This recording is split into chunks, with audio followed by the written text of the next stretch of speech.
السلام علیکم۔ میری کار باہر کھڑی تھی۔ میں تیز تیز قدموں سے چلتا ہوا اس میں سوار ہوا۔ اسے تیزی سے گھما کر بنگلے کی طرف لایا تو اندر سے بھی ایک نئے ماڈل کی کار باہر نکل کر مین شاہراہ کی جانب مڑ رہی تھی۔ میں نے ڈرائیونگ سیٹ کے برابر میں نگہت کو بیٹھتے دیکھ لیا تھا۔ اسٹیئرنگ پر ایک درمیانی عمر کا شخص موجود تھا۔ میری کوشش تھی کہ نگہت کی نگاہ مجھ پر نہ پڑنے پائے، ورنہ مرد تو نہیں، البتہ نگہت مجھے پہچان سکتی تھی۔ میں ان کا تعاقب کرتے ہوئے ایک تھانے جا پہنچا۔ وہ تو اندر داخل ہو گئے۔ میں باہر ہی ذرا فاصلے پر ایک گیراج کے پاس اپنی کار لے گیا اور بلا وجہ ہی کار مکینک کو دکھانے لگا۔ پرانی کار تھی، اس لیے چھوٹی موٹی خرابی مکینک حضرات نے نکال ہی لی اور میں نے اسے مرمت کی اجازت دے دی اور خود بھی کھڑا ہو کر کار کی مرمت ہوتے دیکھنے لگا۔ لیکن میرا دھیان تھانے کی عمارت کی طرف تھا۔ وسیم اور ان لڑکوں کو ادھر ہی لایا گیا ہوگا، اسی لیے انہوں نے یہاں کا رخ کیا تھا۔ ان دونوں کو واپس نکلنے میں تقریباً 1 گھنٹہ لگ گیا اور اتنا ہی مکینک نے میری کار کی جزوی مرمت کرنے میں لگایا۔ میں نے اسے پیسے ادا کیے اور کار سٹارٹ کر کے دوبارہ ان کے تعاقب میں لگ گیا۔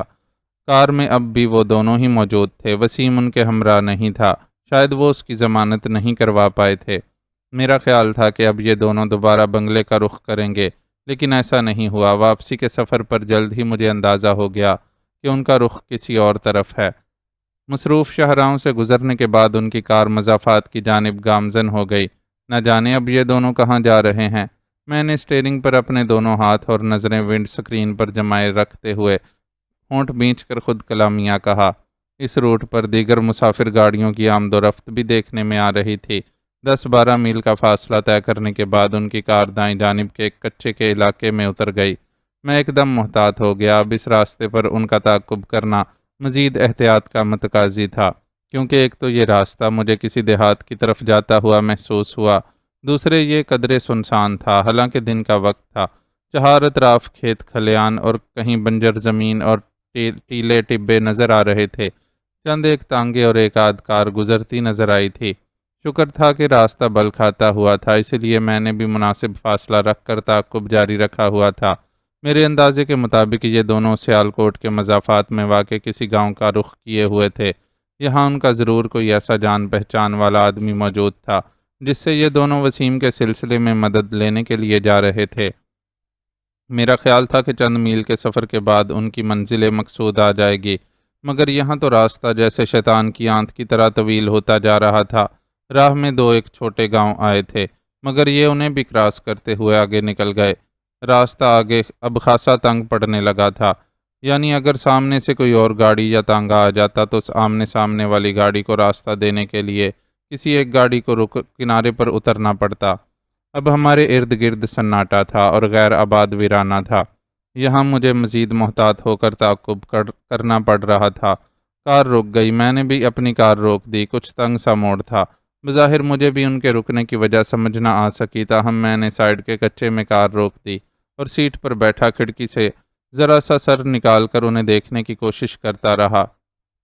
کنارے پر درخت تھے، اس کے بعد کچھ سرسبز سا علاقہ، اس کے پار کچھ بنجر زمین تھی، مٹی کے ٹیلے بھی دکھائی دے رہے تھے۔ تب ہی میں چونکا، مجھے چند ڈھاٹا پوش مسلح افراد کی جھلک نظر آئی۔ یکلخت میری رگوں میں خون کی گردش تیز ہو گئی۔ میں پھرتی سے کار کا دروازہ کھول کر نیچے اترا ہی تھا کہ ایک فائر ہوا، ساتھ ہی چیخ کی آواز ابھری۔ میرا دل دہل گیا۔ یہ نسوانی آواز تھی اور اس وقت یہ آواز نگہت کے سوا اور کس کی ہو سکتی تھی؟ میں کنارے کی جھاڑیوں اور درختوں کی آڑ لیتا ہوا دھڑکتے دل کے ساتھ ان کی جانب بڑھتا رہا۔ میرے پاس کوئی آتشی ہتھیار نہ تھا ماں سوائے ایک خنجر کے، جو میری دائیں پنڈلی میں چرمی ڈوری سے بندھا ہوا تھا۔ پھر دوبارہ فائر ہوا، اس بار چیخنے کی آواز مردانہ تھی۔ میرا دل دہل سا گیا، تو کیا اس خطرناک نقاب پوش گروہ نے نگہت کے ساتھ ان کے انکل کو بھی ہلاک کر ڈالا؟ میں آگے بڑھتا رہا۔ اسی وقت 2 گولیاں اور چلیں، ایک چیخ ابھری، یہ بھی مردانہ تھی۔ میرا ذہن ٹھٹکا، گویا ان سے مقابلہ کیا جا رہا تھا۔ نقاب پوش اب 2 کی تعداد میں نظر آ رہے تھے۔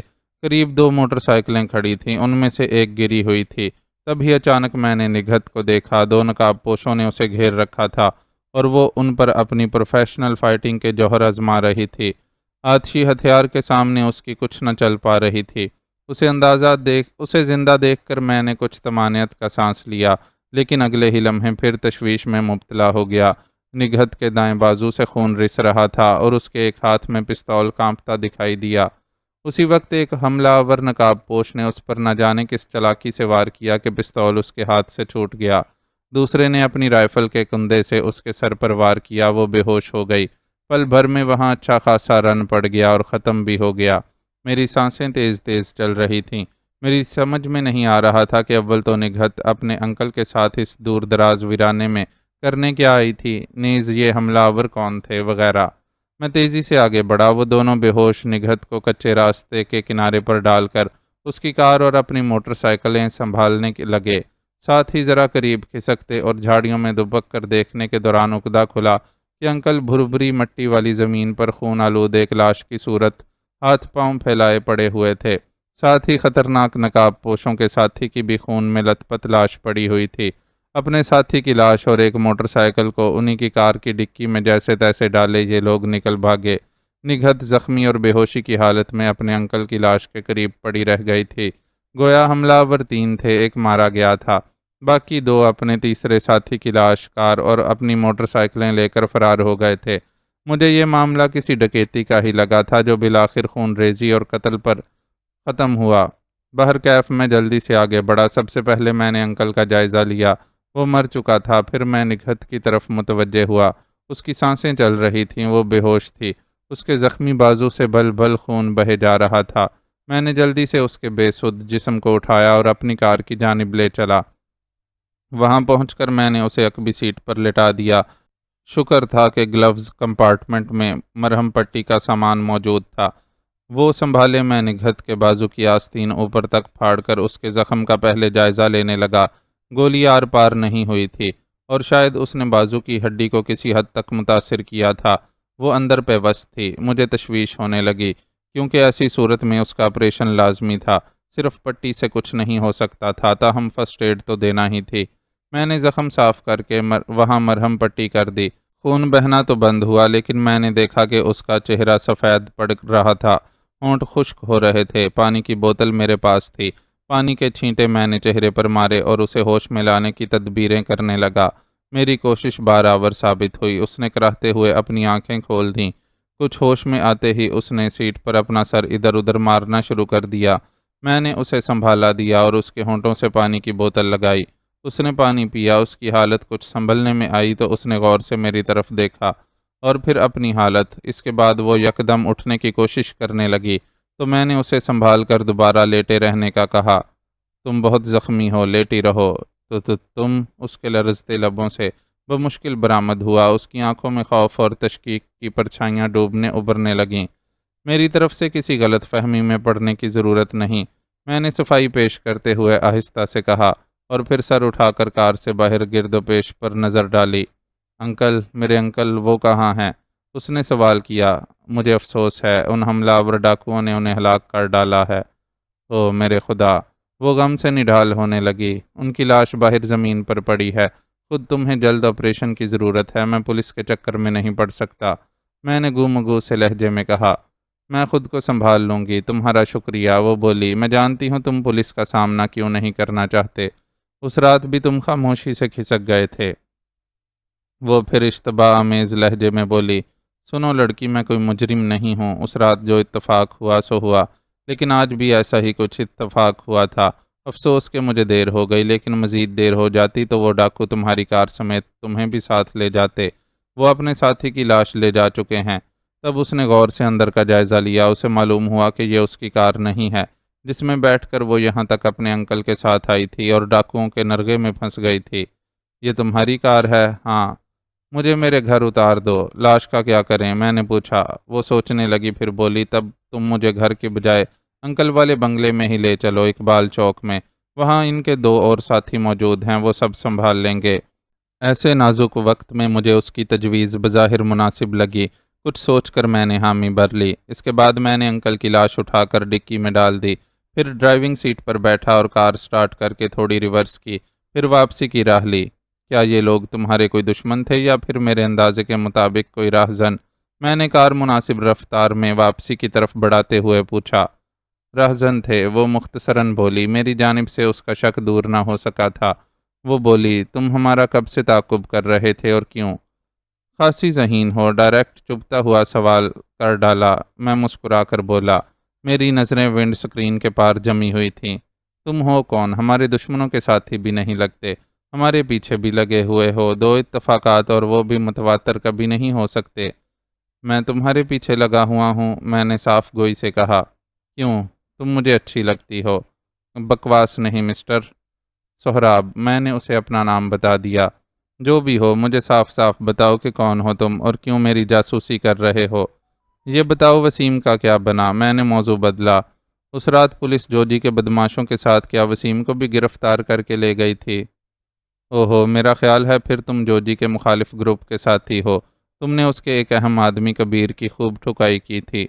میں نے کہا نا، خاصی ذہین ہو تم، ٹھیک سمجھی۔ میں نے اندھیرے میں چلنے والے تیر کو اسی کی کمان سے چلتے دینے میں کوئی یار نہیں سمجھا، کیونکہ ابھی میں اپنے بارے میں اسے کچھ نہیں بتانا چاہتا تھا، نہ ہی مقصد۔ ابھی میں تیل اور تیل کی دھار کا اندازہ کرنا چاہتا تھا۔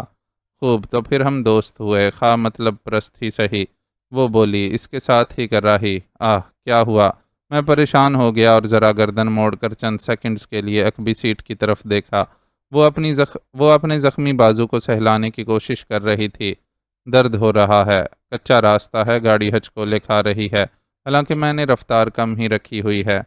تم جوجی کے کون سے مخالف گروہ سے تعلق رکھتے ہو؟ اس نے تھوڑا سستانے کے بعد پھر پوچھا۔ یہ غیر اہم باتیں بعد میں کر لیں گے، پہلے مجھے ذرا وسیم کے بارے میں بتاؤ، اور یہ بھی کہ تم اپنے انکل کے ساتھ اس دور دراز ویرانے میں کس سے ملنے جا رہی تھیں اور کیوں؟ یہ غیر اہم باتیں بھی بنگلے پر چل کر لیں گے، مجھے غنودگی سی ہو رہی ہے، اس نے کہا اور خاموش ہو گئی۔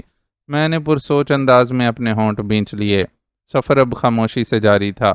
نصف گھنٹے بعد ہم اسی اقبال چوک والے بنگلے پر پہنچ گئے جہاں میں خفیہ طور پر نقب لگا چکا تھا اور اب بغیر نقب کے اندر داخل ہو گیا۔ چوکیدار اور ایک ملازم موجود تھے۔ وہ ظاہر ہے نگہت کو جانتے تھے مگر مجھے نہیں۔ الجھی ہوئی نظروں سے مجھے دیکھنے لگے اور نگہت کو اس حالت میں دیکھ کر تشویش زدہ بھی نظر آنے لگے۔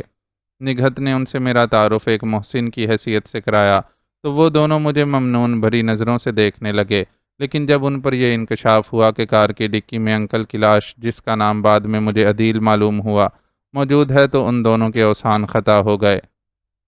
بعد میں مجھے اندازہ ہوا کہ انکل عدیل یہاں کیا حیثیت رکھتا تھا۔ وہ اقبال کا قریبی ساتھی تھا، یہی نہیں وہ جگنو کا بڑا بھائی بھی تھا۔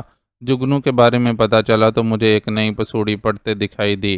جگنو کا اصل نام کچھ بھی ہو مگر وہ ایک بڑا بدماش تھا اور سیالکوٹ کی ایک بڑی سیاسی شخصیت کا دست راست بھی تھا۔ مجھے تو کیا، خود نگہت کو بھی اپنے مقتول انکل کے بارے میں اس کا علم نہ تھا۔ مقبول اور ارشد کے پاؤں پھولے جا رہے تھے۔ میں نے انہیں آپس میں تشویش زدہ انداز میں پھسر پھسر کرتے دیکھا۔ ایک آواز میرے کانوں میں بھی پڑی، جگنو کو فوراً اطلاع کرنا ہوگی۔ ہاں، وہ ہم سے حساب لے گا۔ ہم سے کیوں؟ کیا ہم نے مارا ہے؟ کچھ بھی ہو، وہ سب کو نرغے میں لے گا۔ وڈی کھیڑ پڑ گئی ہے، اب تو خود اقبال صاحب ہی آ کر جگنو کی تسلی کرائیں تو کرائیں، ورنہ اللہ خیر ہی کرے۔ انہوں نے فوراً پولیس کو انفارم کر دیا۔ نگہت نے جیسا کہ مجھ سے وعدہ کر رکھا تھا، اسی لیے انہیں بنگلے میں پہنچانے کے بعد میں وہاں سے نکل آیا۔ اب یہاں کئی قباحتیں مرحلہ وار میرے ذہن میں منحوس گدوں کی طرح منڈلانے لگیں۔ میں نگہت کو اپنا اصل نام بتا چکا تھا۔ وہ اگر کسی مدد کے سلسلے میں، جس کا مجھے پورا یقین تھا، کراچی اپنے باپ اقبال کو فون کرنے کی کوشش کرتی تو میرا نام لے کر اسے چونکا سکتی تھی۔ دوسرا یہ کہ اب نگہت نے پولیس کو انفارم کر دیا تھا اور وعدے کے مطابق ان سے میرا نام چھپایا تھا، مگر ایسا کب تک ہو سکتا تھا؟ پولیس تو اپنے سائے سے بھی چونک جاتی ہے۔ لاش اور زخمی نگہت کو سیالکوٹ کے مضافات سے یہاں تک اپنی کار میں لانے والا کون تھا؟ بے شک نگہت نے پولیس والوں کو یہی بتایا ہو کہ مدد کرنے والے نے اسی وعدے سے اس کی مدد کی تھی کہ اس نے اپنے بارے میں کچھ نہیں بتایا اور کار میں یہاں تک چھوڑ کر چلتا بنا۔ نگہت نے بھی بہانہ کر دیا ہو کہ وہ کار کا نمبر نہ دیکھ سکی۔ ظاہر ہے وہ اندر بے ہوش پڑی تھی۔ پولیس بنگلے کے ان دونوں نوکروں سے پوچھ گچھ کر سکتی تھی، اس لیے مجھے اپنا یہ ڈر اپنی جگہ پریشانی اور تشویش کا سبب بنا رہا۔ بعد میں مجھے پچھتاوا ہوا کہ اس طرح میں نے خود کو مزید مشکوک بنا لیا تھا۔ کیا تھا اگر میں ایک عام راہگیر کی حیثیت سے ہی پولیس کی تھوڑی بہت پوچھ گچھ کا سامنا کر لیتا؟ بہرکیف بس اوقات کئی الجھنیں ایک ساتھ آن پڑیں تو ایک آدھ ایسی اڑچن رہ ہی جاتی ہے جس پر بعد میں پچھتاوا ہوتا ہے۔ میں انہی پریشان کن خیالات میں واپس اپنے گھر کی جانب جا رہا تھا کہ دفتن مجھے ایک موٹر سائیکل سوار پر شبہ ہوا کہ وہ میرا تعاقب کر رہا ہے۔ اپنا شک دور کرنے کے لیے میں اس کی جانب سے انجان بن گیا، مگر اس پر اپنی توجہ مرکوز رہنے دی۔ ایک چوراہے پر میں رکا، وہ موٹر سائیکل سوار میری کار کے پیچھے آ کر کھڑا ہو گیا۔ سگنل کی بتی سرخ تھی۔ میں بیک ویو مرر سے اسے پہچاننے اور اس کا مقدور بھر جائزہ لینے کی کوشش کرتا رہا، تبھی میں بری طرح چونکا۔ میں اسے پہچان چکا تھا۔ وہ بنگلے کا چوکیدار تھا جس کا نام مجھے ارشد معلوم ہوا تھا، اور ملازم کا مقبول۔ میں نے پرسوچ انداز میں اپنے ہونٹ بھینچ لیے۔ وہی ہوا جس کا ڈر تھا۔ وہ دونوں ملازم میری جانب سے شک میں مبتلا ہو چکے تھے۔ یوں مقبول نے اپنے ساتھی ملازم ارشد کو میری جانچ کے لیے میرے تعاقب میں روانہ کر دیا تھا، تاکہ بعد میں پولیس کا معاملہ گمبھیر ہونے لگے تو وہ نگہت کے حکم کی پرواہ کیے بغیر اپنے صاحب عدیل کے قتل کے سلسلے میں ان کی مدد کر سکیں۔ سگنل گرین ہوا، میں نے کار آگے بڑھا دی۔ اب میرا ارادہ گھر جانے کے بجائے یوں ہی کسی دوسری جانب ہو گیا۔ میں اسے جل دینے کی کوشش کرتا رہا، چاہتا تو اس پر کسی طرح قابو پا کر اسے مار بھگا سکتا تھا، لیکن اس طرح معاملہ اور زیادہ خطرناک اور گمبھیر ہو سکتا تھا۔ یہ سب وہ اپنے بڑے مالک اقبال کو بھی بتا سکتے تھے۔ یوں میری فوزیہ اور راحیلہ سمیت یہاں موجودگی خطرے میں پڑ جاتی۔ میں نے کس قدر کوشش کی تھی کہ خود کو خفیہ رکھتے ہوئے نگہت اور اس کی ماں شگفتہ کی جاسوسی کرتا رہوں اور کھوج لگانے کی کوشش کروں کہ آیا ان دونوں خواتین کا کوئی رشتہ ناتا واقعی بوس اقبال سے تھا یا محض نام کی مماثلت کا شاخسانہ تھا۔ راستے میں اچانک ہونے والی رہزنی کی واردات نے سب کچھ چوپٹ کر ڈالا تھا۔ نگہت بھی شدید زخمی نہ ہوتی یا اس کا انکل عدیل رہزنوں کے ہاتھوں قتل نہ ہوتا، تب بھی صورتحال کسی قدر قابو میں رہتی، مگر اب تو جیسے سب کچھ دوبارہ بکھرنے لگا تھا۔ نت نئے ہنگامے مجھے اب یہاں بھی موت کا رقص کرتے محسوس ہونے لگے۔ 2-3 تنگ اور طویل موڑ کاٹنے کے بعد میں بالآخر تعاقب کرنے والے موٹر سائیکل سوار کو جل دینے میں کامیاب تو ہو گیا، مگر مجھے یقین تھا کہ میری اس مہارت نے اسے میری طرف سے مزید شک میں مبتلا کر دیا ہوگا، بلکہ اس نے میری کار کا نمبر بھی ایک بار پھر ذہن نشین کر لیا ہوگا۔ میں گھر پہنچ گیا، شام ہو چکی تھی۔ راحیلہ اور فوزیہ میری منتظر تھیں۔ لگتا ہے تم نے یہاں بھی مہم بازیاں شروع کر دی ہیں، راحیلہ نے مجھے گھورتے ہوئے کہا۔ فوزیہ ایک طرف کھڑی مسکرا رہی تھی۔ چھری کے نیچے دم تو لینے دو، میں باہر سے تھکا ہوا آیا ہوں، میں نے حسب سابق اسے ڈپٹا۔ یہی سوال میرا بھی ہے تم سے جناب، فوزیہ بھی بولی۔ لو، یک نہ شد دو شد، میں بڑبڑایا۔ اتنے میں جنت نے آ کر چائے کا پوچھا۔ میں نے شکریہ کے ساتھ اسبات میں سر کو جنبش دی۔ کھانا کھا لیتے ہیں نا، چائے کیوں پی رہے ہو؟ پتہ نہیں دوپہر کو تم نے کچھ کھایا بھی ہے کہ نہیں؟ فوزیہ بولی۔ کھانے کا موڈ نہیں ہو رہا، چائے ہی ٹھیک ہے۔ تم گئے کہاں تھے صبح سے؟ خاصے تھکے ہوئے لگ رہے ہو، راحیلہ نے پوچھا۔ ہم نشست گاہ میں بیٹھ گئے تھے، میں نے انہیں تازہ صورتحال سے آگاہ کر دیا۔ دونوں فکر مند سی نظر آنے لگیں۔ پریشان ہونے کی بجائے مجھے مشورہ دو، اب کیا کروں؟ ہم تو ایک ڈان کی بیٹی کے محلے دار بھی ہیں، میں نے کہا۔ اقبال کو تم نے سر پر سوار کر لیا ہے، ضروری تو نہیں کہ وہ نگہت کا باپ ہی ہو، راحیلہ بولی، تاہم اس کی آواز میں قطعیت نہیں تھی۔ اشارے یہی بتا رہے ہیں، میں نے کہا۔ تو پھر نگہت سے صاف صاف بات کیوں نہیں کر لیتے؟ راحیلہ بولی۔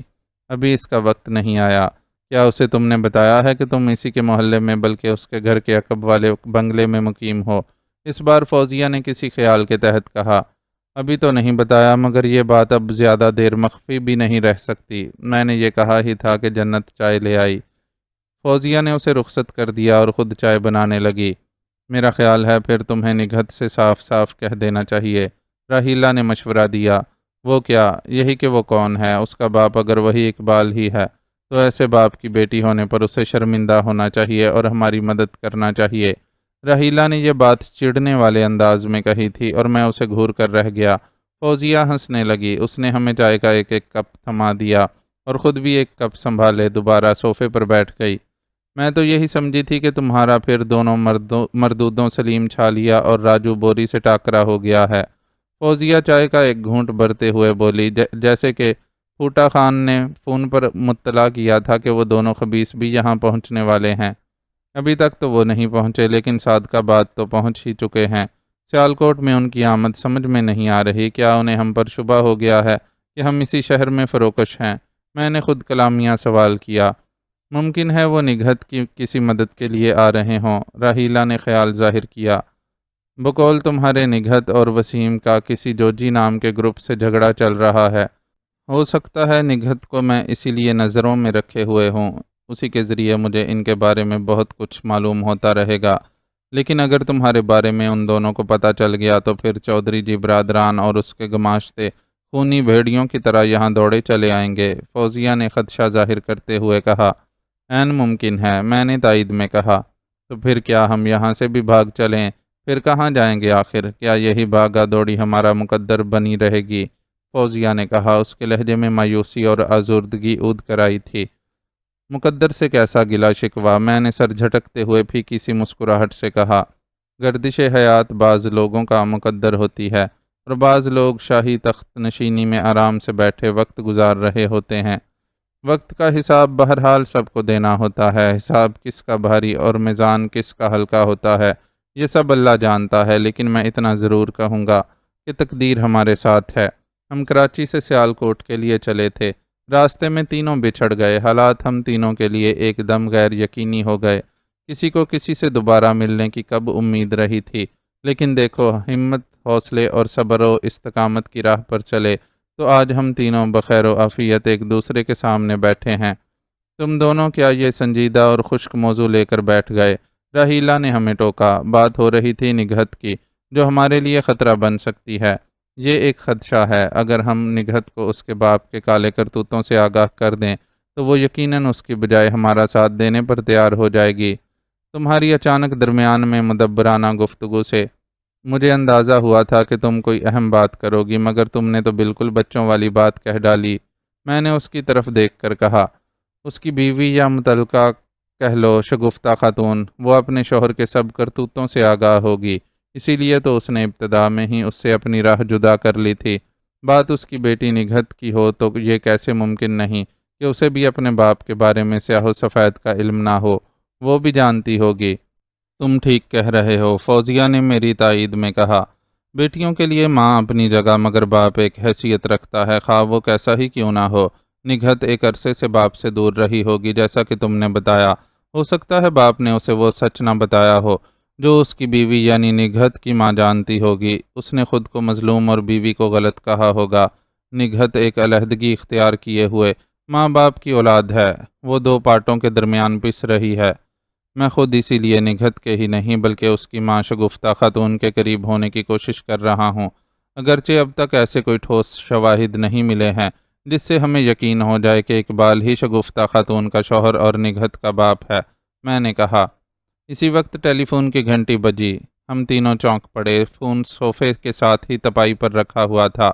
میں نے فوراً ریسیور اٹھا کر کان سے لگایا۔ ہیلو سہراب؟ دوسری جانب سے سدرا کی کپکپاتی آواز ابھری۔ ماما کا انتقال ہو گیا ہے، اس نے دلدوز خبر سنا دی۔ میں سن ہو کر رہ گیا۔ وہ آج ہی کراچی پہنچی ہوگی، بلکہ ابھی تھوڑی دیر پہلے ہی، اور یہ خبر اس کو وہاں پہنچتے ہی ملی ہوگی۔ مجھے یہ اطلاع دیتے ہی اس کا دل بھی بھر آیا تھا اور وہ سسک کر رو پڑی تھی۔ اوہ لیکن کیسے ہوا یہ سب؟ میں ہکلا کر رہ گیا۔ وہ تو بقول تمہارے بالکل بھلی چنگی ہونے لگی تھی۔ دوسری جانب سدرا کے سسکنے کی آواز آتی رہی، پھر وہ جیسے حوصلہ کر کے بمشکل بولی۔ ہاں وہ صحت یاب ہو رہی تھیں، لیکن جب میں وہاں پہنچی تو معلوم ہوا کہ ان کی طبیعت پھر اچانک بگڑ گئی تھی۔ میرے پہنچنے کے 1 گھنٹے بعد ہی وہ چل بسیں۔ حوصلہ کرو سدرا، میں بمشکل کہہ پایا۔ شاید اللہ کو یہی منظور تھا، میں اور کیا کہتا۔ میرے دل میں ایک پھانس آ گئی ہے، کاش میں ماما کو یہاں تنہا چھوڑ کر سیالکوٹ نہ آئی ہوتی، مگر مجھے انکل مشتاق پر پورا بھروسہ تھا کہ وہ میری غیر موجودگی میں ماما کا پورا خیال رکھیں گے، لیکن وہ بھی 2 دنوں سے غائب ہیں۔ کیا؟ اس انکشاف پر میں چونکے بنا نہیں رہ سکا۔ وہ بھلا کہاں غائب ہو گئے؟ تم نے کچھ اتا پتا کیا ان کا؟ ہاں، لیکن کسی کو معلوم نہیں کہ وہ کہاں ہیں۔ سجاد سے پوچھا۔ میں نے کسی خیال کے تحت اس کے نام نہاد ماموں کے بارے میں سوال کیا۔ وہ بھی اپنی سازش کی کامیابی کے بعد کل سے غائب ہے، بتاتے ہوئے یکا یک اس کا لہجہ نفرت انگیز ہو گیا۔ پھر وہ بولی، میں اس کے خلاف ماما کے قتل کا پرچہ کٹوانے والی ہوں۔ اس کا کوئی ٹھوس ثبوت ہے تمہارے پاس؟ میں نے کہا، ثبوت تو نہیں، لیکن سدرا کچھ کہتے کہتے رک گئی۔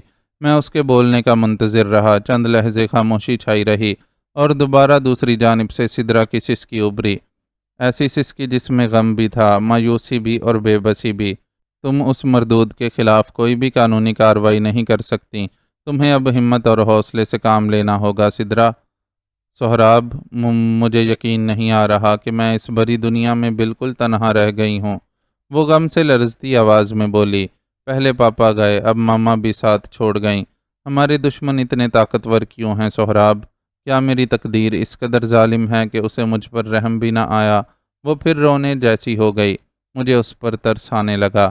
میں بولا، اگر تم اس طرح حوصلہ ہارتی رہیں تو دشمن اپنی سازشوں میں کامیاب ہوتے رہیں گے۔ تمہیں شاید اس بات کا احساس نہیں کہ سجاد اور دشمنوں کے لیے اب صرف تم رہ گئی ہو۔ سجاد قانونی طور پر اپنا رشتہ ڈکلیئر کر چکا ہے۔ اگر خدا نخواستہ تمہیں بھی کچھ ہو گیا تو جانتی ہو تمہارے پاپا کی چھوڑی ہوئی دولت، کاروبار، جائیداد کا کون وارث ہوگا؟ شاید سدرا کو اس تلخ حقیقت کا اندازہ نہ تھا۔ میری بات سن کر وہ یکدم سکتے میں آ گئی، اس سے کافی دیر تک تو کچھ بولا ہی نہ گیا۔ معافی چاہتا ہوں، حالات ہی ایسے ہیں کہ تم سے یہ بے رحمانہ اور کڑوی بات کہنا پڑی۔ میں آج ہی ان سے ہر طرح کی لا تعلقی کا اعلان اخبار میں دے دیتی ہوں۔ سکتے کی کیفیت سے گزرنے کے بعد وہ جیسے فوراً جوش میں آ کر بولی، اس کا بھی کوئی فائدہ نہ ہوگا، وہ الٹا تم پر کوئی کیس بنا ڈالے گا۔ میں نے کہا، وہ کس قدر مکار اور چالاک آدمی ہے، اسے تم سے زیادہ میں جانتا ہوں۔ اقبال جیسے ایک بڑے ڈان نے ایسے ہی نہیں اسے اپنا دست راست بنا رکھا۔ وہ حال، ماضی اور مستقبل پر نظر رکھنے والا آدمی ہے۔ اسے سیٹھ سکندر کی ہلاکت سے پہلے اور اب تک سارے حالات کا ادراک ہوگا۔ تمہارے اور میرے تعلقات کا بھی وہ خبیث بخوبی علم رکھتا ہوگا۔ اسے یہ بھی یقیناً معلوم ہوگا کہ تم ایک دو روز کے لیے کراچی سے کہاں غائب رہی ہو۔ میں نے اسے تصویر کے دونوں رخ دکھانے کے بعد ذرا ٹھہر کر دوبارہ کہا، اپنے انکل مشتاق کی فکر کرو اور ان کی گمشدگی کی پولیس کو فی الفور رپورٹ کرو۔ خود بھی محتاط رہو، ہو سکے تو ایک ذاتی باڈی گارڈ رکھ لو اور اپنی سیکیورٹی بڑھا دو۔ تم کراچی کب آ رہے ہو؟ اس نے فوراً پوچھا۔ ان دونوں خواتین کا کیا بنا؟ ان کی کچھ حقیقت سامنے آئی؟ میں نے ایک گہری ہمکاری خارج کی اور بولا، ابھی وہ معاملہ درمیان میں ہے۔ رہی بات میرے کراچی آنے کی تو وہ میں کسی بھی وقت آ سکتا ہوں، لیکن اقبال کی جڑیں میرے سامنے ہیں، میں ان میں گھسنا چاہتا ہوں۔ تم اپنا خیال رکھو، اور ہاں، پھوٹا خان سے میرے حوالے سے رابطہ کرنا مناسب سمجھو تو کر سکتی ہو۔ ان حالات میں وہ بھی تمہارا وہاں بہترین مددگار ثابت ہو سکتا ہے۔ میں یہاں اقبال کی جڑیں کاٹنے میں مصروف ہوں۔ جیسے ہی یہ کام کافی حد تک پایا تکمیل کو پہنچا، میں فوراً کراچی کا رخ کروں گا۔ مجھ سے رابطے میں رہنا اور مجھ سے مشورہ کیے بغیر کوئی اہم قدم مت اٹھانا۔ میں نے رابطہ منقطع کر دیا۔ راحیلہ اور فوزیہ پر یہ خبر بجلی بن کر گری تھی۔ اس کا مطلب ہے وہ خبیث سجاد اپنی زہریلی سازشوں میں کامیاب جا رہا ہے۔ راحیلہ نے تبصرہ کیا۔ ہاں، میرے منہ سے گفتگو سے انداز میں برآمد ہوا۔ اسے جیسے ہی اندازہ ہوا کہ سدرا کی ماں پر اس کی اصل حقیقت آشکار ہو چکی ہے، اس رذیل نے اسے مروا دیا۔ ان کا انتقال کیسے ہوا؟ فوزیہ نے دکھی لہجے میں پوچھا۔ طبیعت اچانک بگڑ گئی تھی۔ میں نے کہا، طبیعت بگاڑنے کا تو بہانہ تھا، وہ تو بیچاری اب صحت یابی کی طرف گامزن تھی۔ راحیلہ بولی، مشتاق بھی پراسرار طور پر غائب ہے۔ میں نے بتایا۔ اوہ، کہیں وہ سجاد کے ساتھ کسی ساز باز میں تو شریک نہیں؟ فوزیہ نے شبہ ظاہر کیا۔ ہرگز نہیں، وہ ایک قابل اعتماد آدمی ہے۔ سیٹھ سکندر ایک جوہر شناس آدمی تھے۔ اس کے دونوں آدمی مشتاق اور محمود جان دے سکتے ہیں مگر دھوکہ دینے کا تصور بھی نہیں کر سکتے۔ چند لحظے ٹھہر کر میں نے پرخیال لہجے میں کہا، مجھے لگتا ہے وہ ضرور سدرا کی ماں کی ہلاکت کے بارے میں کچھ جانتا ہوگا، جس کا علم بروقت اس خبیث سجاد کو ہو گیا اور اس نے نہ جانے اسے کہاں غائب کر دیا، یا خدا نخواستہ اس کا بھی قتل کر ڈالا ہو۔ کمرے میں چند ثانیوں کے لیے خاموشی طاری ہو گئی۔ اس کے بعد میں باہر نکل گیا۔ رات ہونے لگی تھی۔ محلے میں مٹر گشت کے انداز میں ایک چکر لگانے کے بعد میں نے نگہت کے گھر کا رخ کیا۔ وہاں پہنچا تو تالا لگا ہوا تھا۔ نگہت کا تو مجھے علم تھا کہ وہ کہاں تھی، مگر شاید اس کی ماں شگفتہ خاتون کو پتہ نہیں تھا کہ اس کی بیٹی کہاں تھی اور اس کے ساتھ کیا کچھ بیت چکی تھی۔ ہو سکتا ہے نگہت نے اقبال چوک والے بنگلے سے انہیں فون کر کے کچھ بتا دیا ہو، یا پھر شگفتہ خاتون پریشانی کے عالم میں خود ہی اس کی تلاش میں نکل چکی ہوں۔ میں ہونٹ بھینچے کچھ سوچتا رہا اور بالآخر میں نے گھر میں نقب لگانے کا ارادہ کیا۔ اس گھر میں نقب لگانا آسان تھا۔ اگلے چند منٹوں بعد میں اندر تھا۔ صحن اور برآمدے کی بتی جلتی چھوڑی گئی تھی، باقی 2 کمروں میں اندھیرا تھا اور ان کے دروازے بھی بند تھے۔ مکان زیادہ کشادہ نہ تھا، تاہم 2 افراد کے لیے بہت تھا۔ بڑے سے صحن میں ہی باورچی خانہ اور ایک جانب غسل خانہ تھا۔ برآمدے میں چند کرسیاں اور ایک چھوٹی میز رکھی ہوئی تھی، اس پر کچھ معمول کے برتن پڑے تھے۔ میں دبے پاؤں ایک کمرے کی جانب بڑھا، دروازہ کھولا اور اندر داخل ہو گیا۔ اندھیرے میں سوئچ بورڈ ٹٹول کر لائٹ آن کر دی۔ کمرہ دیکھتے ہی مجھے اندازہ ہو گیا کہ یہ نگہت کا کمرہ تھا، کیونکہ دیوار پر اس کی ایک بڑی سی فائٹ ایکشن والی تصویر لگی ہوئی تھی، جس میں اس نے خاصا چست لباس پہنا ہوا تھا۔ اس کے علاوہ کارنس میز پر بھی فریم لگی اس کی تصاویر موجود تھیں، کہیں میڈل لیتی ہوئی تو کہیں کوئی سند تھامتی ہوئی۔ 1-2 گروپ فوٹوز بھی تھے جہاں وہ اپنے فائٹر کلب کے ساتھیوں کے ہمراہ تھی، ان میں لڑکے لڑکیاں بھی شامل تھے۔ میں نے اس کی میز کی درازوں کی تلاشی لینا شروع کر دی، کوئی قابل ذکر شے برآمد نہیں ہوئی۔ الٹ پلٹ کر دیکھنے کے بعد میں نے دوبارہ اسی طرح ساری چیزیں رکھ دیں جیسے پہلے رکھی ہوئی تھیں۔ البتہ نچلی دراز سے مجھے ایک موٹی جلد والی ڈائری دکھائی دی۔ میں نے اسے کھولا، اس میں شاعری کے کچھ مصرے اور چند ایک آزاد نظموں کو روشنائی کی خوبصورت کڑھائی اور حاشیہ سے بنا کر نقل کیا گیا تھا۔ یہ معروف شاعروں اور شاعرات کے مجموعہ کلام کو نقل کیا گیا تھا۔ میں ابھی وہ ڈائری بند کر کے دوبارہ رکھنے ہی لگا تھا کہ اچانک کوئی شے اندر سے نکل کر میرے پیروں پر گری۔ میں نے جھک کر اسے اٹھایا تو چونک پڑا۔ وہ پوسٹ کارڈ سائز تصویر تھی، ایک جوان عورت اور ایک مرد کی۔ عورت کی گود میں شیرخوار بچی تھی، مرد کی شبیہ بوس اقبال پر پڑتی تھی۔ خاتون یقیناً نگہت کی ماں اور اقبال کی بیوی شگفتہ تھی۔ شیرخوار بچی نگہت کے سوا کون ہو سکتی تھی؟ یہ ان کی پرانی اور بلیک اینڈ وائٹ تصویر تھی۔ میں نے ڈائری کو دوبارہ اچھی طرح چیک کیا تو اس میں سے ایک تصویر بھی برآمد ہوئی۔ یہ نئی اور کلر تصویر تھی۔ اس نئی تصویر میں بوس اقبال اپنی موجودہ شکل میں تھا، مگر اس کے ہمراہ خود نگہت تھی۔ یہ تصویر یقیناً نگہت نے خود باپ کے ساتھ اتروائی ہوگی۔ نگہت کی ماں اپنے شوہر اقبال کے مقابلے میں زیادہ حسین نظر آ رہی تھی، جبکہ اقبال کا ناک نقشہ میں پہلے ہی بیان کر چکا ہوں۔ وہ ایک سیاہ رو اور گہری سانولی رنگت، پھولے چہرے اور موٹی ناک والا شخص تھا۔ بہرطور میں نے یہ سب سنبھال کر اسی طرح ڈائری دوبارہ نچلی دراز میں رکھ دی۔ یوں اب اس امر کی تصدیق ہو چکی تھی کہ بوس اقبال کی ہی وہ مختصر فیملی تھی جس کا شیرازہ بہت پہلے بکھر چکا تھا، یا یوں کہہ لیں کہ دونوں میاں بیوی کے درمیان بہت پہلے ہی علیحدگی ہو چکی تھی، اور تب سے غالباً دونوں ماں بیٹی اکیلی ہی رہ رہی تھیں، اور یقیناً شگفتہ خاتون نے ہی بعد میں نگہت کو پال پوس کر بڑا کیا تھا۔ میں کمرے سے نکل آیا۔ اب میرا رخ شگفتہ خاتون کے کمرے کی جانب تھا کہ اچانک ٹھٹک گیا۔ دروازے پر کھڑبڑ سی ہونے لگی، شاید کوئی آ گیا تھا اور اب دروازے پر لگے تالے کو کھول رہا تھا۔ میں کمرے کی لائٹ پہلے ہی بجھا کر نکلا تھا، اسی لیے جلدی سے ایک تاریک گوشے میں جا چھپا۔ مجھے معلوم تو تھا کہ اس گھر میں دونوں ماں بیٹی کے سوا اور کوئی نہیں رہتا۔ نگہت کو تو شاید اب تک ہسپتال پہنچا دیا گیا ہوگا، جبکہ اس وقت آنے والی اس کی ماں ہی ہو سکتی تھی۔ اسے اطلاع مل گئی ہوگی اور وہ بیٹی سے ہی مل کر آ رہی ہوگی۔ وہی ہوا، دروازہ کھلا اور میری نظروں نے برقع پوش شگفتہ خاتون کو دیکھا۔ پہلے 2-1 بار بھی میں نے اسے چادر نما برقعے میں ہی دیکھا تھا۔ وہ اکیلی ہی تھی، اس کے ہاتھ میں باسکٹ تھی، کچھ برتن تھے۔ یہاں پہلے ہی ایک بلب روشن تھا۔ اس نے برآمدے کے سامنے صحن میں بچھی چارپائی پر باسکٹ رکھ دی اور تھکی تھکی سی دوسرے کمرے میں چلی گئی۔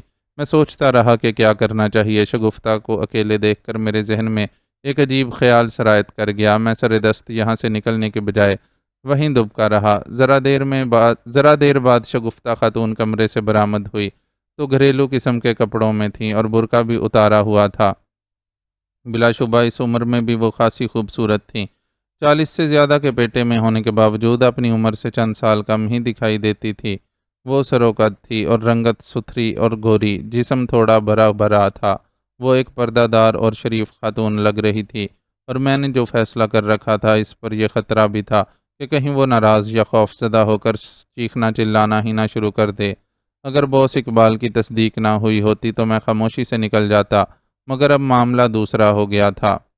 وہ کافی پریشان اور متوحش بھی نظر آ رہی تھی۔ اس نے پہلے غسل خانے کا رخ کیا، اس کے بعد باورچی خانے میں چلی گئی۔ میں تاریک گوشے میں دبکا کسی موقع کا منتظر رہا۔ بالآخر ذرا دیر بعد وہ برآمد ہوئی تو اس کے ہاتھ میں چائے کا کپ تھا۔ موسم اچھا تھا، وہ برآمدے میں ہی کرسی پر بیٹھ کر چائے پینے لگی۔ رات کے اس وقت مجھے اس کے چائے پینے کی تک سمجھ نہ آ سکی، ماں سوائے اس کے کہ وہ بیچاری پریشان تھی اور کسی گہری سوچ میں مستغرق بھی۔ میں اس کے سامنے آ گیا، وہ مجھے دیکھتے ہی یوں چونکی جیسے کرنٹ لگ گیا ہو، چائے کا کپ اس کے ہاتھ سے چھوٹ کر گر پڑا، اس کا منہ کھلا رہ گیا، وہ چیخنا چاہتی تھی مگر ایک اجنبی کو یوں اچانک سامنے اکیلے گھر میں دیکھ کر چند لہجے کے لیے وہ سکتے میں آ گئی تھی۔ میں اسی موقع سے فائدہ اٹھاتے ہوئے لپک کر اس کی جانب بڑھا اور اسے تھام لیا۔ میرا انداز احترام والا تھا، خدا کے لیے مجھے غلط آدمی مت سمجھیے، آپ ایک عزت دار اور باپردہ خاتون ہیں، میں ایسا کرنے پر مجبور ہوں، آپ وعدہ کریں خاموشی سے پہلے میری بات سنیں گی۔ میں نے اس کے منہ پر ہاتھ رکھا ہوا تھا، اس کی آنکھیں پھٹی ہوئی تھیں اور ان میں خوف سرسرا رہا تھا، لیکن میں نے محسوس کیا کہ میری بات سن کر ان تاثرات میں واضح کمی ہوئی تھی۔ اس نے دبے ہوئے منہ سمیت ہولے سے اپنے سر کو اثباتی جنبش دی۔ وہ ایک بڑی عمر کی عورت تھی، زندگی کے بیشتر تلخ و شیریں تجربات سے گزری ہوگی۔ میں نے آہستگی سے اس کے منہ سے ہاتھ ہٹا لیا، وہ گہرے گہرے سانس لینے لگی۔ مجھے افسوس ہے کہ آپ کی چائے کا کپ ٹوٹ گیا، میں نے ہولے سے ندامت تلے کہا۔ کون ہو تم؟ اس نے پوچھا۔ تسلی رکھیں، جیسا کہ میں نے کہا ہے، میں آپ کو کوئی نقصان پہنچانے کا ارادہ قطعی نہیں رکھتا، میں نے اسے تسلی دینا چاہی۔ میں آپا شگفتہ کے گھر میں چوری چھپے داخل ہوا تھا، اندیشہ تھا کہ وہ شور نہ مچا دیں۔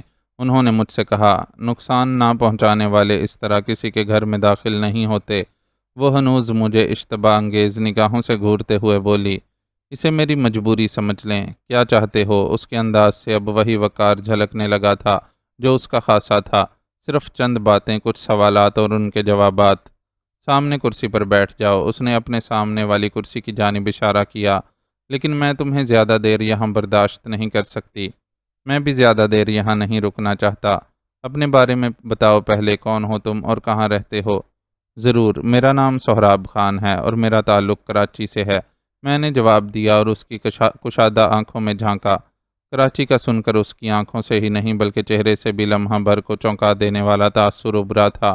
وہ مجھے اب ایک سمجھدار خاتون محسوس ہو رہی تھی، پڑھی لکھی بھی لگی تھی۔ یہاں کہاں رہتے ہو؟ آپ کے بیک سائڈ والے مکان میں نے سچ بتایا۔ وہ ایک دم چونکی، شاید اس کے گمان میں بھی نہ ہوگا کہ میں اس کے محلے میں تو کیا اس کے ساتھ والے گھر کا ہی مکین ہوں، تاہم میں نے محسوس کیا تھا کہ وہ میرے درست جوابات پر کچھ پر اعتماد سی نظر آنے لگی تھی۔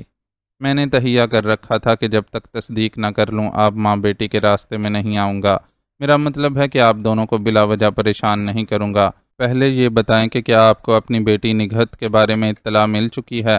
میرے سوال پر وہ چونکی، ایک بار پھر وہ شکی امیز نگاہوں سے میری طرف تکنے لگی اور اسی لہجے میں مستفسر ہوئی، کیسی اطلاع؟ یہی کہ وہ زخمی ہو گئی ہے، میں نے کہا۔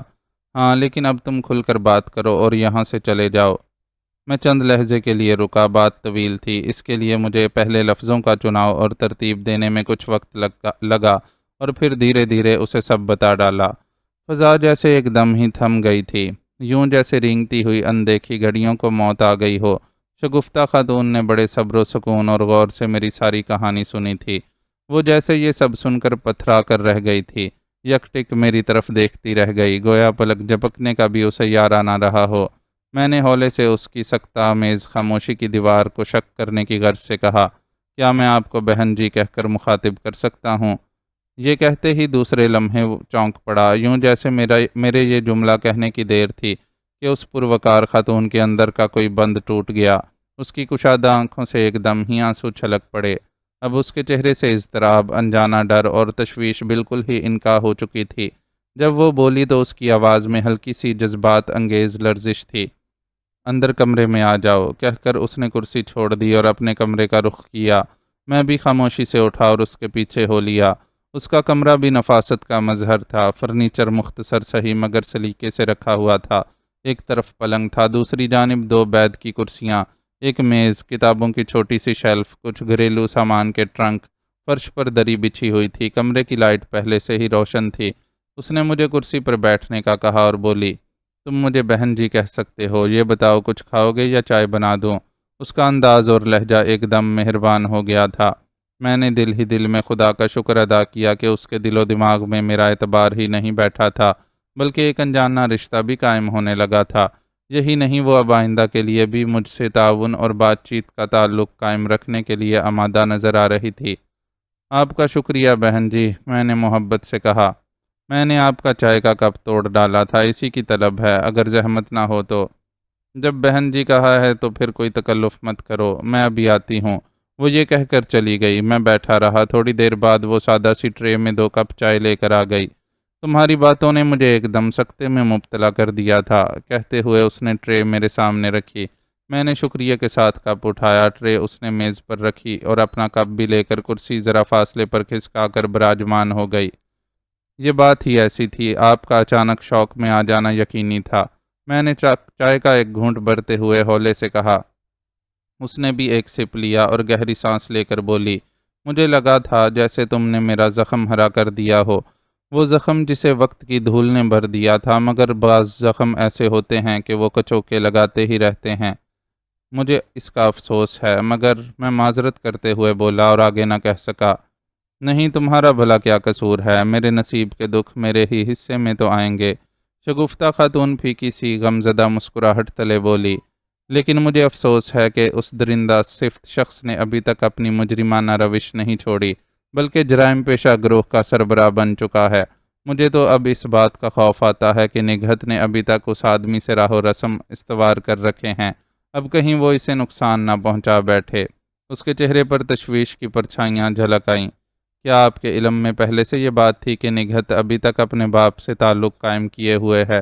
میں نے کسی خیال کے تحت پوچھا۔ ہاں، اس نے جواب دیا، آج کل کے بچے بہت ضدی اور والدین کے سلسلے میں بہت ٹچی ہوتے ہیں۔ باپ کے بارے میں نگہت اکثر مجھ سے پوچھا کرتی تھی، آج پچھتاتی ہوں اسے کیوں حقیقت بتائی، اسے مردہ ہی ظاہر کرتی، لیکن میرے ضمیر نے یہ گوارا نہ کیا کہ ایک بیٹی کو اس کے باپ کے بارے میں لا علم رکھوں۔ کیا مجھے آپ تھوڑی تفصیل بتا سکتی ہیں، اگر مناسب سمجھیں؟ میں نے مطلب کی بات کر ڈالی۔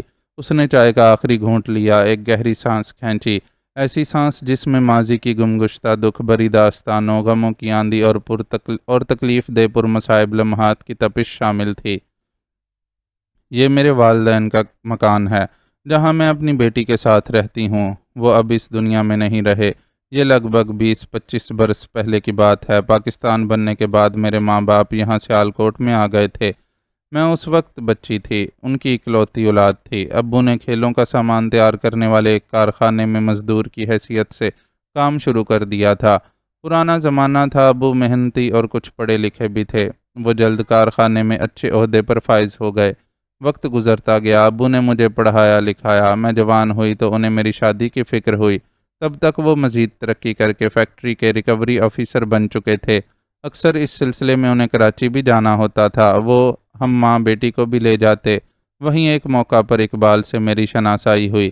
بس یوں سمجھو ایک ملاقات کا بہانہ ہی میری تقدیر نے مہیا کیا تھا اس شخص سے ملانے کا، لیکن میری بدنصیبی دیکھو کہ میں نے ہی اسے زندگی کا ساتھی چننے کا فیصلہ کیا تھا۔ کراچی ہمارے لیے اجنبی شہر تھا، تاہم ابو کو اچھے سے ہوٹل میں قیام کرنا پڑتا تھا۔ رات میں ہم سیر و تفریح کر کے ہوٹل لوٹ رہے تھے کہ راستے میں ٹیکسی خراب ہو گئی۔ یہ شخص اپنی کار میں گزر رہا تھا، اس نے ہمیں ازراہ ہمدردی اپنی کار میں ہوٹل تک ڈراپ کر دیا۔ شکل و صورت کا مناسب ہی تھا، تاہم مجھے اس کے اچھے اخلاق اور شرافت نے متاثر کیا۔ وہ ہاکی کا پلیئر تھا۔ جب اسے ابو نے یہ بتایا کہ وہ کھیلوں کے سامان بنانے والے کارخانے میں اچھے عہدے پر فائز ہیں، تو اس نے بتایا کہ وہ اپنی ہاکی ٹیم کا کپتان ہے۔ تب ابو نے اسے تحفے کے طور پر ایک خوبصورت ہاکی دینے کا وعدہ کیا، لیکن اگلے ہی دن اقبال اپنے ٹیم کلب کے مینیجر کو اپنے ساتھ ہوٹل لے آیا، اور یوں انہوں نے ابو کو اپنے کلب کے لیے کچھ سامان کا آرڈر بھی دے دیا۔ غرض یہ کہ یہ راہ و رسم کچھ کاروباری روپ اختیار کرتے ہوئے مزید بڑھے، تو میرے دل میں بھی اس آدمی کے لیے کچھ جذبات پنپنا شروع ہو گئے۔ میرے ابو کا قیام 1 یا 2 دنوں کا ہوا کرتا تھا، مگر چونکہ اس بار ان کے ہمراہ امی اور میں بھی ساتھ تھے، اسی لیے یہ قیام چند دنوں کے لیے طویل ہو گیا۔ القصہ اس آدمی سے میری ٹیلی فون پر گفتگو ہونے لگی، اور اس نے بھی مجھ سے اپنی پسندیدگی اور محبت کا اظہار کر دیا، لیکن میں نہیں جانتی تھی کہ امی ابو اتنی دور شہر میں میرا رشتہ کر سکتے ہیں۔ تاہم لڑکا انہیں بھی پسند تھا۔ جب میری پسند پوچھی گئی تو میں نے امی کو بتا دیا۔ امی ابو مجھ سے بہت محبت کرتے تھے، انہوں نے میری خواہش کے آگے مجھے اتنی دور بیاہنے کا کڑوا گھونٹ بھر لیا۔ غلطی میری ہی تھی، شاید میں نے بہت جلد بازی میں یہ فیصلہ کر لیا تھا۔ میں اقبال کی دلہن بن کر جب کراچی آئی تو مجھے معلوم ہوا کہ اقبال نے ٹیم تو کیا، ہاکی کھیل کو ہی خیر آباد کہہ دیا ہے۔ حقیقت یہی تھی کہ میں نے اسے ایک سپورٹس مین کے طور پر ہی پسند کیا تھا۔ وہ خود بھی کھاتے پیتے خاندان سے تعلق رکھتا تھا۔ وہ اپنے والدین کی اکلوتی اولاد تھا۔ میرے سسر ایک پرائیویٹ کمپنی میں اچھے عہدے پر فائز تھے۔ نہ جانے کس وجہ سے ان پر کمپنی نے فراڈ اور کئی لاکھ روپے غبن کا الزام لگا دیا۔ وہ ایماندار تھے، اس جھوٹے الزام کو نہ سہ پائے اور ایک دن انہیں اسی غم میں دل کا دورہ پڑا۔ اس وقت تک نگہت کی پیدائش ہو چکی تھی۔ سسر کے انتقال کے بعد ساری ذمہ داری اقبال کے کاندھوں پر آن پڑی۔ کھیل چھوڑ دینے کی اصل وجہ یہی تھی۔ کمپنی نے الگ ہم پر ایک بڑی رقم لوٹانے کا کیس ڈال رکھا تھا اور بعد میں یہ انکشاف بھی سامنے آیا کہ جس بڑے مکان میں ہم رہتے تھے وہ بھی میرے سسر صاحب نے بینک سے لون لے کر بنوایا تھا اور اب اس کی قسطیں بھی واجب الادا تھیں۔ ہم پر ایک دم معاشی بوجھ آن پڑا۔ اقبال پریشان رہنے لگا اور اس کی ماں کا تو اور بھی زیادہ برا حال تھا۔ وہ بیمار رہنے لگیں اور ایک دن وہ بھی داغ مفارقت دے گئیں۔ مکان کی نیلامی ہوئی۔ ہم کرائے کے چھوٹے سے مکان میں آ گئے۔ بس ادھر سے ہماری اچھی بھلی پرسکون زندگی آندھیوں کی زد میں آ گئی۔ میں تو اقبال کو حوصلہ اور ہمت دیا کرتی تھی، کہتی تھی کہ اگر ہمیں بڑی آزمائش ملی ہے تو یقیناً اللہ آگے ضرور ہمارے لیے ایک بڑی آسانی بھی رکھے گا۔ اقبال سخت دل برداشتہ تھا، اس میں کوئی شک نہ تھا کہ وہ مجھ سے اور بیٹی نگہت سے بے حد محبت کرتا تھا۔ تاہم حالات ایسے خراب ہوئے کہ اقبال چڑچڑا رہنے لگا۔ اسے مزدوری کے نام پر معمولی اور ذلت امیز کام کرنے پڑے۔ کہاں تو مجھے ڈانٹنا تو دور کی بات، کبھی سخت لہجے میں بات بھی نہیں کیا کرتا تھا، مگر اب تو وہ ہاتھ بھی اٹھا دیا کرتا تھا۔ نگہت روتی تو اسے بھی جھڑک دیتا اور غصے سے باہر نکل جاتا۔ کافی دن اسی طرح بیت گئے۔ گھر میں اسرت اور تنگ دستی نے ایک منحوسیت سی قائم کر دی تھی۔ تبھی اچانک اقبال راتوں کو دیر دیر تک باہر رہنے لگا، بلکہ اکثر تو صبح آتا، یہی کہتا کہ کام زیادہ مل گیا ہے۔ میں نہیں چاہتی تھی کہ وہ اتنا زیادہ کام کرے کہ اسے آرام کا بھی موقع نہ ملے۔ وہ اس حساب سے پیسے بھی لانے لگا۔ پھر ہمارے حالات ایک دم اچھے ہونا شروع ہو گئے۔ اقبال بھی شاد اور مطمئن رہنے لگا۔ مجھے کھٹک سی ہونے لگی۔ اقبال صبح جاتا اور شام گئے آ جاتا، زیادہ تھکا ہوا بھی نہیں لگتا۔ یوں محسوس ہوتا جیسے باہر سیر سپاٹے کے بعد خوش باش لوٹا ہو۔ میرے پوچھنے پر یہی بتاتا کہ اسے ایک بڑے ادارے میں اچھی نوکری مل گئی ہے۔ ہمارے خاندان میں کبھی کسی نے حرام نہیں کھایا نہ کمایا تھا، لہٰذا مجھے جلد ہی شبہ ہو گیا کہ اقبال کسی مجرمانہ سرگرمیوں میں پڑ چکا ہے۔ یہ عقدہ بھی کھل ہی گیا۔ وہ ایک خطرناک جرائم پیشہ تنظیم کا اعلی کار بن چکا تھا۔ بس اسی دن سے اس شخص سے میں نے اپنی اور نگہت کی راہیں جدا کر لیں۔ وہ مجھ سے محبت کرتا تھا، مگر میں نے صرف اس شرط پر اس کے ساتھ رہنے کو ترجیح دی اور شرط رکھی کہ وہ یہ جرائم پیشہ زندگی چھوڑ کر شریفانہ زندگی اختیار کر لے، مگر وہ نہ مانا اور یوں اپنی 6-7 سالہ بچی نگہت کو لے کر کراچی سے اپنے گھر سیالکوٹ آ گئی۔ یہاں اسکول میں ٹیچر لگ گئی اور ساتھ ہی بچوں کو ٹیوشنز پڑھاتی۔ گزر بسر ہونے لگی۔ میں اپنے والدین کی اکلوتی اولاد تھی۔ مجھے دوسری شادی کا مشورہ دیا گیا، مگر میرا دل نہیں مانا، کیونکہ اب میری زندگی کا مقصد صرف اور صرف نگہت کی اچھی پرورش کرنا تھا۔ اقبال اپنی مجرمانہ زندگی میں اس قدر مصروف ہو گیا کہ اسے بھی ہمارا کوئی خیال اور یاد نہ رہی۔ عرصہ پہ عرصہ اور سال پہ سال بیت گئے، یہاں تک کہ نگہت جوان ہو گئی۔ اسے میں نے تمام حقیقت بتانا ضروری سمجھا تھا۔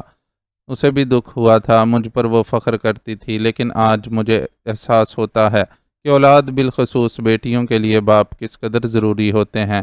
نگہت کے اندر بھی باپ کے لیے ایک خلش تھی جو اسے ہر وقت بے چین کرتی رہتی تھی۔ نہ جانے کس طرح اس نے اپنے باپ سے راہ و رسم استوار کر لیے۔ مجھے پتہ تو اس وقت لگا جب نگہت روتے ہوئے میرے پیروں میں گر پڑی اور بولی کہ اس نے یہ سب اپنے اندر کا خلا بھرنے کے لیے کیا ہے اور کچھ نہیں۔ باپ بیٹی کا معاملہ تھا، تاہم میں نے کہہ دیا تھا کہ اگر وہ اپنے باپ کے پاس رہنا چاہتی ہے تو مجھے کوئی اعتراض نہیں، لیکن نگہت نے مجھ سے لپٹ کر اس بات سے انکار کر دیا۔ ادھر دونوں باپ بیٹی خوش تھے، کبھی کبھار ملاقاتیں ہو جایا کرتی تھیں۔ اقبال بھی خوش تھا۔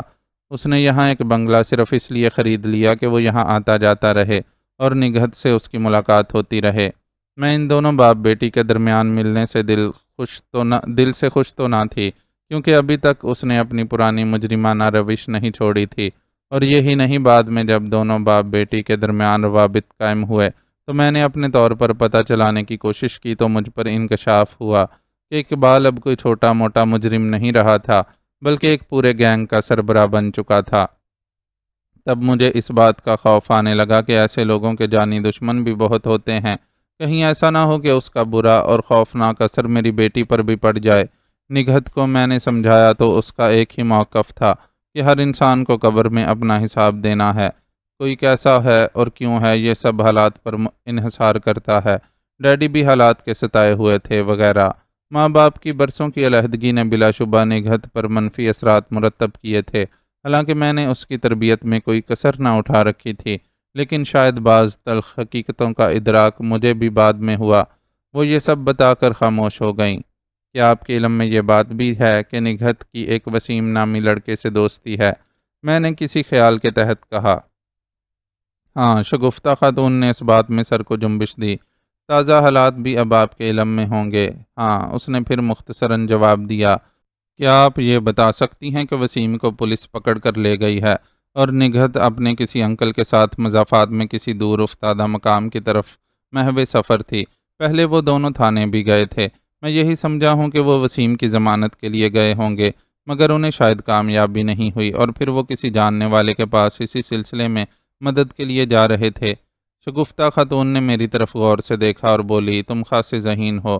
اقبال کے دشمن ذہین اور چالاک ہی ہو سکتے ہیں، لیکن افسوس اس نے اپنی ذہانت اور چالاکی غلط کام میں صرف کر ڈالی۔ میں نے کہا، ہاں، وہ حالات سے تنگ آ کر جلد ہی حوصلہ ہار بیٹھا تھا اور خود کو اور اپنے ضمیر کو جرائم پیشہ عناصر کے ہاتھوں فروخت کر ڈالا۔ آپ ایک شریف اور باضمیر خاتون ہیں۔ آپ نے اس جیسے شخص کے ساتھ ہر طرح کا ناتا توڑ کر بالکل ٹھیک فیصلہ کیا تھا۔ میں نے کہا۔ وہ ایک گہری سانس لے کر بولی، ہاں، میں نے اسے سمجھانے کی بھی بہت کوشش کی تھی۔ اس سے کہا بھی تھا کہ ہر رات کے بعد صبح ضرور ہوتی ہے، ہر اندھیرے کے بعد سویرا بھی نکلتا ہے۔ خدا پر بھروسہ رکھو، اس کا شکر ادا کرو۔ تکالیف کے یہ دن ایک روز ضرور راحت میں بدل جائیں گے، مگر اسے شاید کچھ جلدی تھی۔ وہ گھبرا گیا تھا، وہ خود کو لوگوں کا محتاج سمجھنے لگا تھا، کسی سے ایک پیسہ لینا بھی اپنی توہین سمجھتا تھا۔ بالآخر اس نے جرائم کی کالی دنیا کا انتخاب کر لیا۔ بعض لوگ پست حوصلہ ہوتے ہیں، انہیں اللہ پر یقین نہیں ہوتا۔ اس پاک رب ذات کی حکمت عملیوں کو سمجھنا کوئی مشکل تو نہیں۔ ایمان مضبوط ہے تو سب کچھ مضبوط ہے، شرط فقط ثابت قدم رہنے کی ہوتی ہے۔ ماشاءاللہ، تم ایک اچھے گھر کے چشم و چراغ لگتے ہو، شگفتہ خاتون توصیفی لہجے میں بولی۔ حالانکہ تم نے اپنے بارے میں بھی مجھے بتایا تھا کہ نادانستہ تم بھی ایسے برے حالات کا شکار ہو کر جرائم کی دلدل میں پھنسنے لگے تھے، مگر عین وقت پر تم نے برائی کا یہ راستہ چھوڑ دیا اور اپنے تینوں دوستوں کو بھی یہی تلقین کی تو وہ تمہارے دشمن بن گئے۔ ہاں، کوشش تو میری یہی تھی۔ مجھے اس کا افسوس بھی رہے گا، وہ میرے بچپن کے دوست تھے، اب میرے جانی دشمن بن چکے ہیں۔ ایک تو مر چکا سلیم اور راجو زندہ ہے اور میرے دشمنوں کے ساتھ مل کر میرے خون کی بو سونگھتے پھر رہے ہیں۔ بیٹا، میں تمہاری کیا مدد کر سکتی ہوں؟ اس نے اچانک کہا۔ اس کا مجھے بیٹا کہنا دلگیر کر گیا۔ میں نے جذبات پر قابو پایا اور بولا، بہن جی، سچی بات تو یہ ہے کہ خود مجھے اندازہ نہیں کہ آپ میرے لیے اور میں آپ کے لیے کیا کر سکتا ہوں، یا ہم دونوں ایک دوسرے کے لیے کیا کر سکتے ہیں۔ کہتے ہوئے میں اس کی جانب تکنے لگا تو وہ بڑی مشفقانہ اور بڑے محبت بھرے انداز میں میری طرف دیکھ کر مسکرانے لگی۔ بلا شبہ اس کی مسکراہٹ میں ممتا بھری خوشی کی چمک بھی تھی اور پیار سے لبریز شفقت بھی۔ ہم ایک دوسرے کی بالکل مدد کر سکتے ہیں، وہ پورے یقین سے بولی۔ میرا خیال ہے کہ نگہت تم پر اب کسی حد تک بھروسہ کرنے لگی ہے، تم اس کے سامنے کچھ حقائق لا کر اسے راہ راست پر لا سکتے ہو۔ میں اس کی بات کا مطلب سمجھ گیا تھا، بولا، اسے سب معلوم ہے، اس کا باپ ایک ڈان ہے، وہ سب جانتی ہے۔ یہ ہو سکتا ہے کہ بیٹی باپ کو راہ راست پر لے آئے، شاید۔ میں نے اس انداز سے سوچا ہی نہ تھا، تم نے واقعی ایک اچھی بات سجائی ہے، وہ بولی۔ دراصل باپ بیٹی کا رشتہ ہی ایسا ہوتا ہے۔ میں نے کہا، ایک باپ کے لیے اولاد کا خلا شاید پر ہو جاتا ہو، مگر ایک بیٹی کے لیے یہ خلا پر ہونا مشکل ہے، ایسے میں جب باپ بھی دنیا میں موجود ہو۔ تمہاری دلیل میں وزن ہے، وہ آہستگی سے بولی۔ نگہت کی آپ نے اچھی تربیت کی ہے، وہ راہ راست پر ہی ہے۔ میں نے کہا، ضرورت اس امر کی ہے کہ اسے یہ احساس دلایا جائے کہ اگر وہ اپنے باپ سے بھی سچی محبت کرتی ہے تو اسے وہ نیک اور سیدھا راستہ دکھانے پر مجبور کر دے۔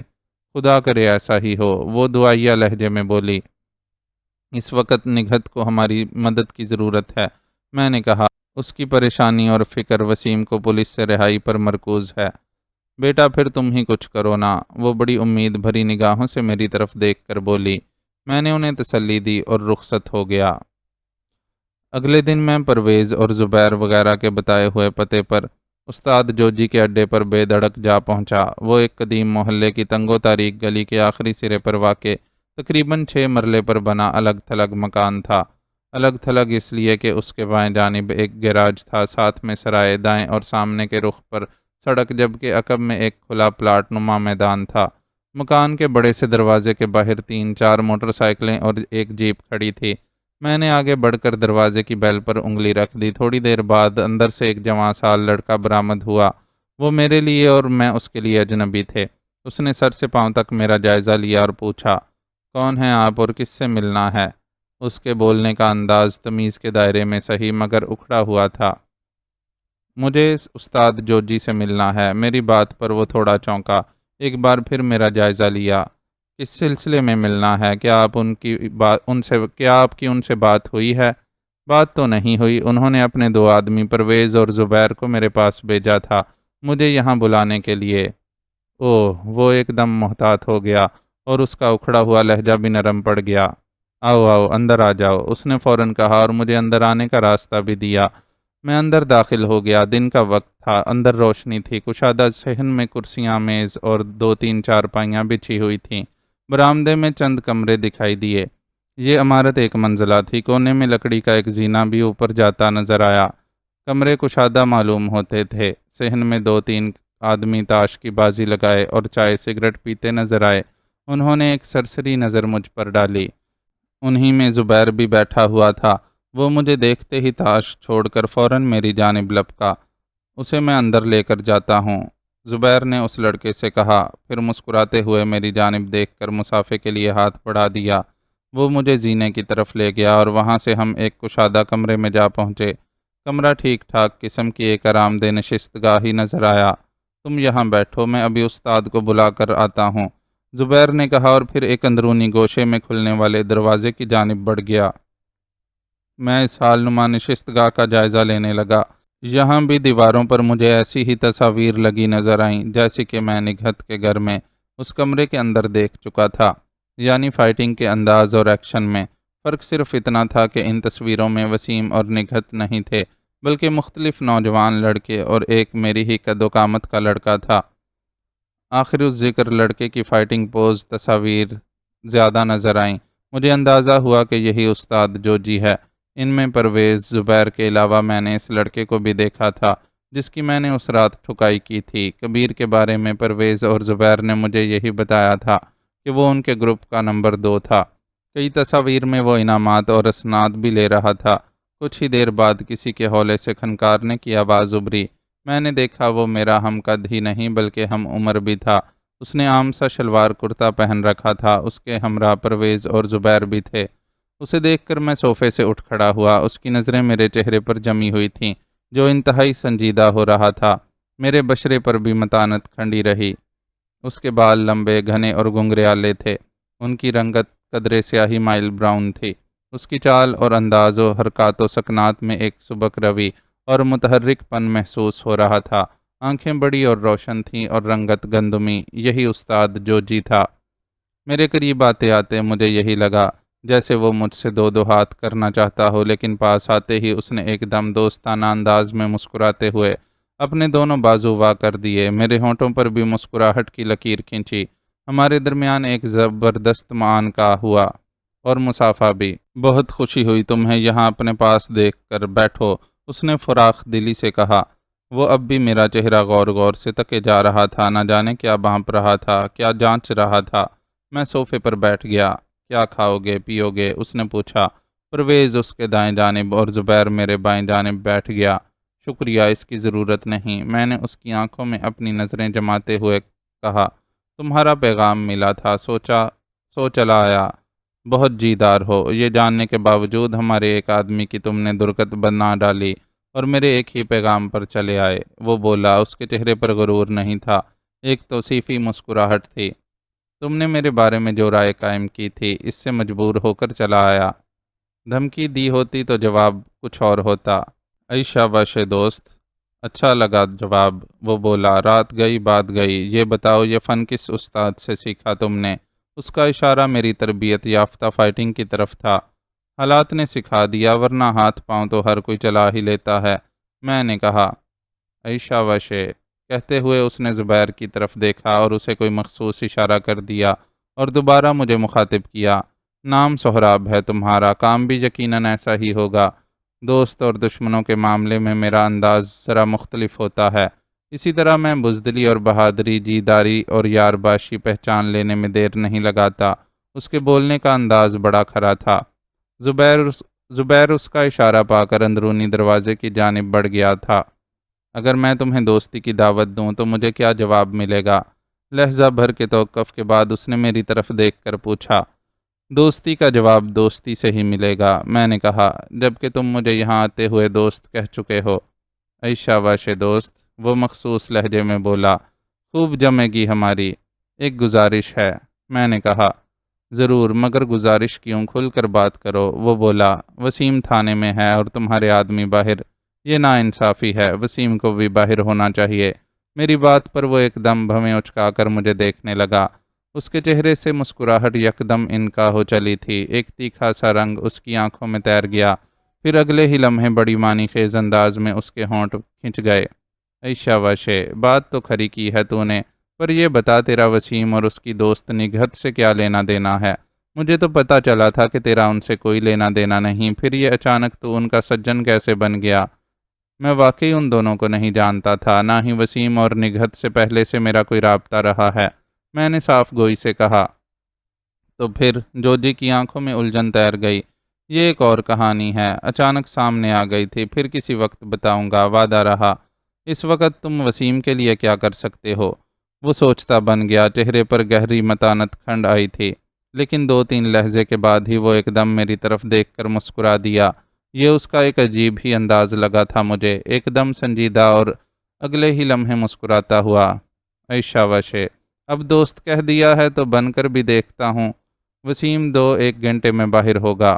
تمہارا بہت شکریہ جوجی، میں نے ممنون بھرے انداز میں کہتے ہوئے اسے استاد کی بجائے جوجی کہہ کر پکارا۔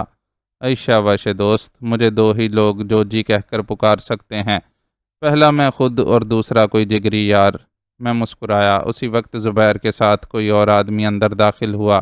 یہ ایک ادھیڑ عمر آدمی تھا، اس کے ہاتھوں میں بڑی سی ٹرے تھی، اس میں برتن رکھے ہوئے تھے اور اوپر دسترخوان نما کپڑا پڑا ہوا تھا۔